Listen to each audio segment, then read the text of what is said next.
तो दोस्तों आज की वीडियो में हम देखने वाले हैं हमारे सहायक वाचन का पहला अध्याय लोक संस्कृति की स्मृति रेखा नर्मदा, जिसके लेखक है डॉक्टर श्याम सुंदर दुबे। तो देखिए अध्याय काफ़ी महत्वपूर्ण है क्योंकि पहला अध्याय हमारा सहायक वाचन का है और इसी में से प्रश्न पूछे जाने की अधिकतम संभावनाएं बढ़ जाती है। ठीक है, तो काफ़ी सरलतम अध्याय है और इसके प्रश्नोत्तर भी मैं कुछ ऐसे प्रश्नोत्तर है जो परफेक्ट आते ही है उन्हें तो मैं आपको बताऊंगा ही, और कुछ ऐसे प्रश्नोत्तर है जो काफ़ी सरल है वो भी आपको बताऊंगा। ठीक है, तो सबसे पहले हमें समझते हैं कि अध्याय है क्या, मतलब इसमें हमें क्या पढ़ने को मिलेगा और यह अध्याय किस आधार पर लिखा गया है। तो देखिए तो लोक संस्कृति की स्मृति रेखा नर्मदा, ठीक है, ये नर्मदा नदी पर जो है ये वृत्त है। तो जो लेखक थे हमारे डॉक्टर श्याम सुंदर दुबे, ये उनके द्वारा कही गई एक यात्रा वृत्तांत है। यात्रा वृत्तांत मतलब उन्होंने कहीं पर यात्रा की होगी और उस यात्रा का वर्णन जो इस अध्याय में किया गया है। अब वो यात्रा उन्होंने कहाँ पर की वो मैं आपको बताता हूँ। देखिए जब डॉक्टर श्याम सुंदर दुबे चौथी कक्षा में पढ़ते थे तो उन्हें जो है उन्होंने पढ़ा था नर्मदा नदी के बारे में और अमरकंटक के सौंदर्य के बारे में, उन्होंने चौथी कक्षा में पढ़ा था। और वे जो है जब बड़े हुए तो उन्हें जो है अमरकंटक घूमने का मौका मिला और वे जो घूमने गए। और वे जब घूमने गए तो उन्होंने उनके सामने जो घटनाएं देखी, उनके सामने जो प्रकृति का सौंदर्य देखा, उसका वर्णन उन्होंने इस अध्याय में किया है। उम्मीद करता हूँ आपको समझ में आया होगा कि जो डॉक्टर श्याम सुंदर दुबे थे वे जो है नर्मदा घूमने गए और उन्होंने वहाँ पर जो कुछ भी देखा सुना वो सभी का वर्णन जो उन्होंने इस अध्याय में किया है। काफ़ी सिंपल सी चीज़ है। चलिए हम समझते हैं कुछ मेन टॉपिक जिनका हमें एग्जाम में ज़रूरत पड़ेगी, बाकी तो पूरा अध्याय तो आप समझ ही गए हैं।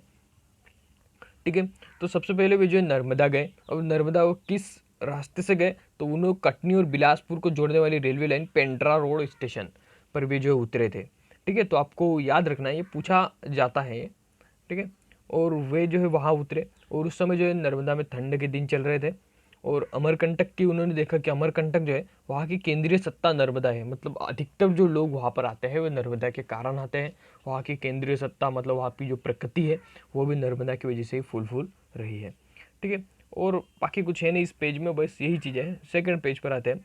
सेकंड पेज पर आते हैं हम कि देखिए गोंडवाना जो क्षेत्रफल है वो नर्मदा के इलाके में पड़ता है कि आदि भूमि करोड़ों वर्ष से नर्मदा का अस्तित्व ही था। ठीक है, और हम देखते हैं यहाँ पर कुछ मेन टॉपिक्स जो कि आपको चाहिए। तो देखिए पहला जो आपका टॉपिक है वो आपको याद रखना है, नर्मदा के उच्च कुंड से थोड़ा ऊपर।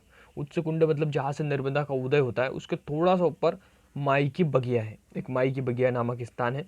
और यहाँ पर एक स्टोरी है कि भाई पहले जब मतलब जब नर्मदा का उद्गम हुआ था तो नर्मदा जो है उनकी सहेलियों के साथ माई की बगिया में खेलती थी, लेकिन जैसे ही नर्मदा ने अपना प्रवाह बदल लिया तो वे जो है उनकी जो सहेलियाँ थी वो उसके वियोग में जो है वहाँ पर फूल बनकर रह गई। उसे हम कहते हैं गुलाब कावली के फूल। ठीक है, मतलब ये एक छोटी सी स्टोरी थी कि जब नर्मदा वहाँ पर बहती थी, मतलब नर्मदा जब बहुत छोटी थी तो वे जो वहाँ पर बहती थी तो उसके साथ में उसकी छोटी छोटी धाराएं भी बहती थी, यानी उसकी सहेलियों के रूप में कहा गया है। और जब नर्मदा ने अपना रूप बदल लिया तो वे जो धाराएं भी सूख गई और वहाँ पर जो फूल उग गए। ऐसा पुरानी जो ऐतिहासिक कहानी है उसमें लिखा हुआ है।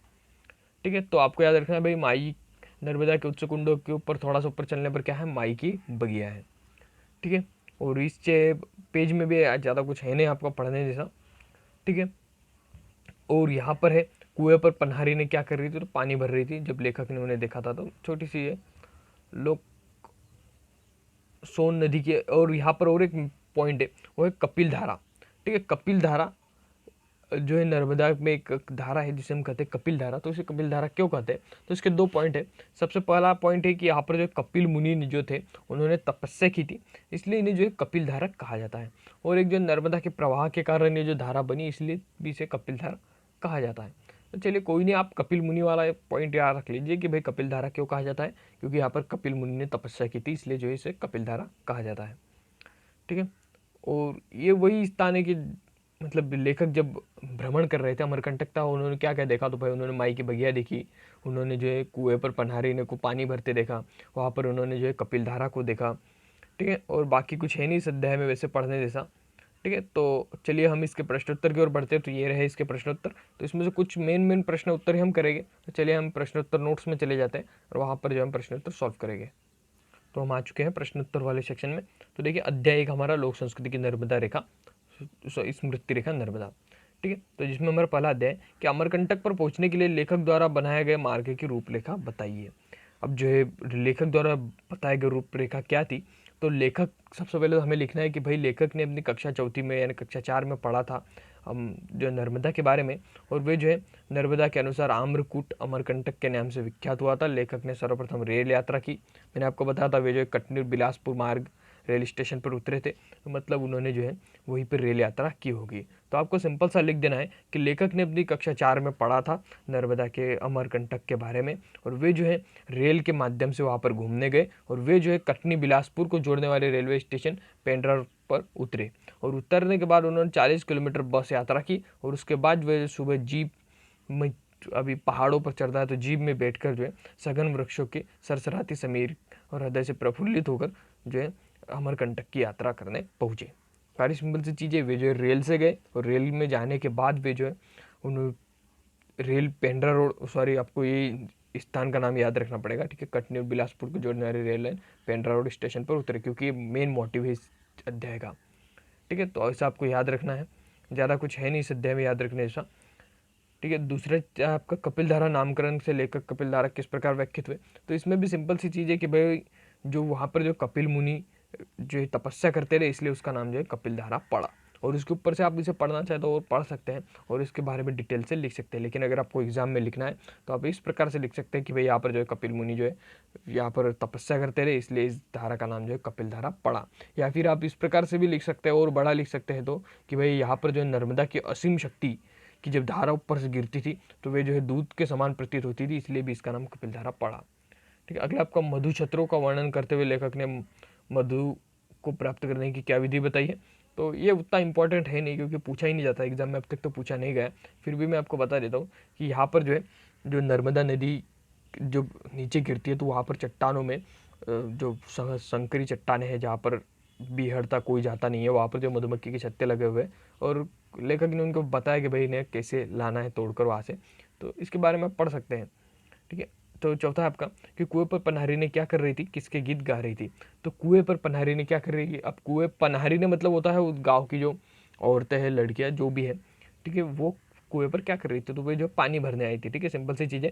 जो कुएं पर पनहरी ने क्या कर रही थी, कुएं पर पनहरी ने पानी भर रही थी और वे माई बगिया के गीत गा रही थी, सॉरी सॉरी नर्मदा के गीत गा रही थी, माई नर्मदा के गीत जो है वे गा रही थी, ठीक है। तो कुएं पर पनहरी ने क्या कर रही थी, कुएं पर पनहरी ने पानी भर रही थी, और आगे लिखा है वे किसके गीत गा रही थी, तो आपको एग्जाम में लिखना है वे जो है माई नर्मदा के गीत गा रही थी, ठीक है। अगला है आपका पांचवा कि पुराणों में नर्मदा की उत्पत्ति का वर्णन किस तरह से किया गया है, तो पुराणों में जो है नर्मदा की उत्पत्ति का वर्णन किया गया है भगवान शंकर के पसीने से, कि भगवान शंकर के पसीने से जो है नर्मदा का उदय हुआ है। इसके बारे में आप आगे पढ़ सकते हैं, इस क्वेश्चन में डिस्क्रिप्शन बॉक्स में मैं दे दूंगा आपको लिंक, ठीक है। और छठवा है आपका नर्मदा उत्सव संबंधित लोक कथाएं लिखिए, तो नर्मदा उत्सव संबंधित लोक कथाएं भी काफ़ी सिंपल है कि भाई दोनों एक ही नदी एक ही धाराओं से निकलती है, बस नर्मदा थोड़ी सी दिशा बदल गई, बाकी दोनों नदियाँ एक ही स्थान से निकलती है। दोनों जो है सोन और उद्गम के साथ सैकड़ों फुट ऊंचाई से नीचे गिरती है। जब नर्मदा उद्गम स्थल से निकलकर शांति सूक्ष्म रूप से बहती है, ठीक है। सोन नदी नहीं बहती, सोन नदी थोड़ी उथल पुथल के साथ बहती है, लेकिन नर्मदा शांत रूप में बहती है। अगला आपका माई की बगिया का वर्णन अपने शब्दों में कीजिए, तो ये पूछा जाता है एग्जाम में। तो माई की बगिया में आपको लिखना है यहाँ पर जो गुलाब कावली के फूल हैं, और वो आपको स्टोरी भी मैंने आपको बताई थी कि भाई यहाँ पर नर्मदा अपने सहेलियों के साथ खेलती थी, और जब नर्मदा ने अपनी दिशा बदल दी तो उनकी सहेलियाँ जो फूल बनकर उनके वियोग में वहाँ पर ही स्थित हो गई, ठीक है। और आठवां आपका विपरीत से विपरीत पार करने की ताकत हमें अमरकंटक से निकलनी सीधी सादी काल लेखक से क्या शेयर, तो ये पूछा नहीं जाता है एग्जाम में, फिर भी अगर आप पढ़ना चाहें तो इसे पढ़ सकते हैं, ठीक है। तो हमने वही प्रश्न आपको बताया, तो मैं आपको इंपॉर्टेंट क्वेश्चन बता देता हूँ। आपको क्वेश्चन 7 माई की बगिया का वर्णन कीजिए अपने शब्दों में, काफ़ी इंपॉर्टेंट है। नर्मदा लोक, ये भी बहुत बार पूछा गया है। उसके बाद में आपको आएगा कुएं पर पनहारी ने क्या कर रही थी, ठीक है। उसके बाद आपको पूछा जाएगा अमरकंटक पर पहुंचने के लिए लेखक ने कौन कौन से मार्ग बताए हैं। बस ये क्वेश्चन है आपका इंपॉर्टेंट है, ठीक है। तो उम्मीद करता हूँ आपको जो है ये चैप्टर समझ में आया होगा, तो आप यहाँ पर रिएक्शन लिख दीजिए अपने इंटरेस्टिंग, ठीक है। चलिए मिलते हैं नेक्स्ट वीडियो में और नए किसी टॉपिक के साथ।